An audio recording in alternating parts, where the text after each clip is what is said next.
प्रधानमंत्री। गाली कितना बार दिया गया ये गिन लिए।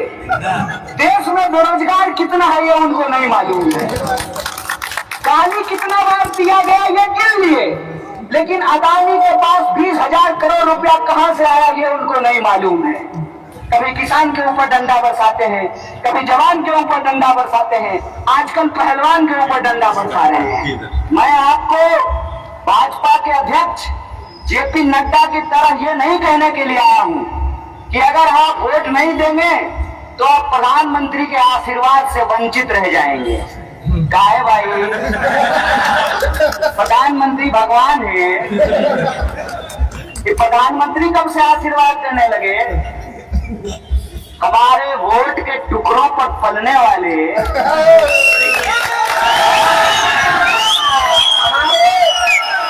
हमारे टैक्स के पैसे पे हवाई जहाज पे उड़ने वाले,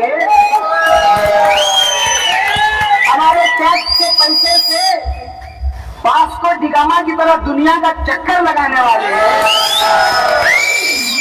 हमारे टैक्स के पैसे से 20,000 करोड़ का घर बना करके राजा जैसा महसूस करने वाले। अरे तुम कौन होते हमको देने वाले भाई? हम तुमको देते हैं, तुम हमको नहीं देते हो, भूलो मत। ये जो भाजपा का अहंकार है, इस अहंकार को आपको समझना पड़ेगा। एक तरफ भाजपा के अध्यक्ष कर्नाटक के लोगों को कह रहे हैं कि आप अगर वोट नहीं दीजिएगा तो प्रधानमंत्री के आशीर्वाद से वंचित रह जाइएगा, और दूसरी तरफ जैसा का पप्पा पहचानता है कि नहीं? कौन है? जैसा के बाबूजी का नाम है अमित शाह, और अमित शाह इस देश के गृह मंत्री हैं। परिवारवाद नहीं है ना इसमें? है? अरे वाह, आप तो बड़े समझदार हैं। कल आएंगे प्रधानमंत्री परिवारवाद पे भाषण देने के लिए। काश कोई उनको बता देता कि प्रधानमंत्री जी, आपने जिसको मुख्यमंत्री बनाया है ना, उसके डैडी भी मुख्यमंत्री थे। ये परिवारवाद है कि नहीं है? तो जैसा के पप्पा दूसरी तरफ कहते हैं कि अगर कांग्रेस को वोट दीजिएगा तो दंगा होगा। आपको कैसे पता? आप कैसे जानते हैं? तो एक बात कहते हैं, जिसका मन जैसा हो ना उसकी जुबान वैसी होती है। जिसके दिल में जो बात होती है ना, वो बात जुबान पे आ जाती है। अगर दंगा होगा तो आप तो भाजपा के गृह मंत्री नहीं हैं, देश के गृह मंत्री हैं ना। तो दंगा होगा तो आप सीआरपीएफ भेज दीजिएगा, सीआईएसएफ भेज दीजिएगा। इसमें कोई शक है क्या? ये कर्नाटक के लोगों को डरा रहे हैं, कर्नाटक के लोगों को धमका रहे हैं और कह रहे हैं कि हमको वोट नहीं दीजिएगा तो आपके साथ बुरा होगा। अगर आप चाहते हैं कि पेटीएम की तरफ पेसीएम भी चलता रहे, अगर आप चाहते हैं कि 40% की कमीशन वाली यह सरकार चलती रहे, आप अगर चाहते हैं कि आपके बच्चों को रोजगार ना मिले और उनका बच्चा बीसीसीआई का सेक्रेटरी बने, आप अगर ऐसा चाहते हैं तो आपकी मर्जी। लेकिन अगर आप इस बात से नाखुश हैं, 40% की सरकार हम नहीं चलने देंगे। आप अगर चाहते हैं कि 40% की सरकार को वापस करना है, अपने बच्चों के लिए रोजगार की व्यवस्था करनी है, हमारे घर में भी बिजली के बल्ब जले, हमारे घर में भी फिर से 500 रुपए में सिलेंडर मिले, किसानों को आत्महत्या नहीं करना पड़े, तो आपको इस सरकार को बदलना पड़ेगा। आप बता दीजिए, आप इस सरकार को रखना चाहते हैं कि बदलना चाहते हैं? बदलने वाली तो आवाज थोड़ी और बुलंद होगी ना। बदलना चाहते हैं? आवाज उठा के बताइए। अगर आप बदलना चाहते हैं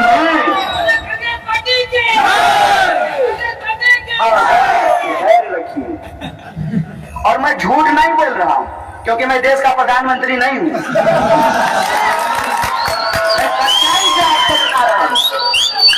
सच्चाई से आपको बता रहा हूं कि मुझे सब लोगों ने कहा कि इस बार कर्नाटक में सीधी लड़ाई भाजपा और भारतीय राष्ट्रीय कांग्रेस के बीच है। पिछली बार कर्नाटक के चुनाव में आप लोगों ने देखा कि कांग्रेस पार्टी को पूर्ण बहुमत नहीं थी। कांग्रेस पार्टी सबसे बड़ी पार्टी थी, फिर क्या हुआ? फिर सूटकेस लेके घूमने लगे, नहीं चोरी करने के लिए।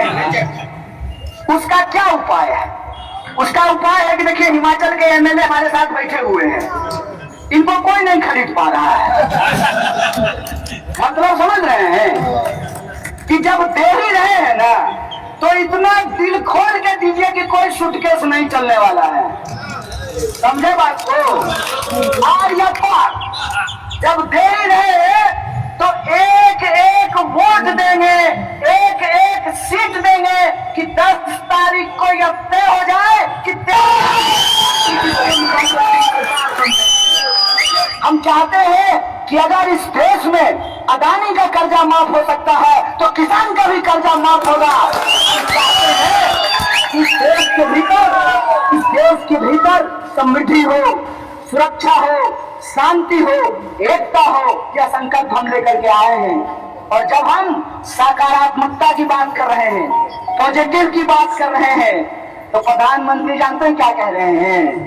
प्रधानमंत्री कह रहे हैं कि हमको 51 बार गाली दिया गया है। कमाल प्रधानमंत्री, 51 बार गाली दिया गया है। 51 बार की 91 बार 91 बार उनको गाली दिया गया है। हाय रे प्रधानमंत्री, गाली कितना बार दिया गया ये गिन लिए? देश में बेरोजगार कितना है ये उनको नहीं मालूम है। गाली कितना बार दिया गया ये गिन लिए, लेकिन अदानी के पास 20,000 करोड़ रुपया कहां से आया ये उनको नहीं मालूम है। झूठ का भी ना एक सीमा होता है, झूठ की भी एक सीमा होती है, और इनका झूठ आज लोगों की नजरों के सामने आ गया है। क्या कहते थे जब 2014 में ये चुनाव प्रचार करते थे? मैं तो आप लोगों को कहूंगा कि कल आ रहे हैं, जाने की जरूरत नहीं है। पुराना कोई भी भाषण आप मोबाइल पे देख लीजिएगा, ये आदमी 9 साल से टेप रिकॉर्डर की तरह वही बोले जा रहा है। क्या कहते थे? कहते थे कि 100 दिन में हम काला धन लेकर के आएंगे। काला धन तो नहीं आया, गुलाबी धन आ गया। 2000 का नोट कहाँ गया काला धन? और अगर काला धन है तो ये बोले थे ना कि काला धन आ जाने के बाद सबके खाते में 15 लाख आएंगे। अडानी को आपके खाते में तो नहीं आया है, अडानी के खाते में जरूर पहुंच गया है।